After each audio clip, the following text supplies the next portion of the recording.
அனைவருக்கும் வணக்கம். ஆடி மாத சிறப்பை பற்றி இப்போ பார்க்கலாம்.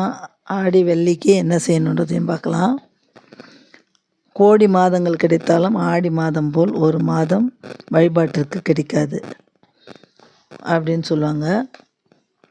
பொதுவாக வெள்ளிக்கிழமை அம்மனுக்கு உகந்த தினமாகும். அதிலும் ஆடி மாதத்தில் வரும் வெள்ளிக்கிழமை தனி சிறப்பு வாய்ந்தது. ஆடி மாத வெள்ளிக்கிழமை அம்பிகை வழிபட்டால் வீட்டில் சுப காரியங்கள் தங்கு தடையின்றி நடைபெறும். அம்மனை வழிபடும் போது லலிதா சகஸ்கரநாமம் சொல்லி வழிபட வேண்டும். ஆடி மாதம் கடைசி வெள்ளிக்கிழமை வரலட்சுமி விரதம் இருப்பது கூடுதல் பலன்களை அள்ளித்தரும்.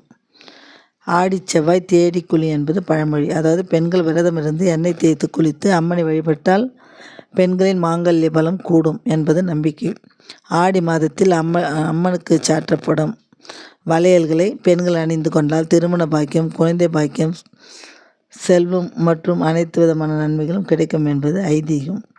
ஆடி மாதத்தில் வரும் வெள்ளிக்கிழமைகளில் அதிகாலையில் இருந்து குளித்து தூய ஆடை அணிய வேண்டும். வாழை இலையில் நெல் பரப்பி அதன் மீது கொழுக்கட்டை வைத்து விநாயகரை வழிபட்டால் செல்வம் செழிக்கும்.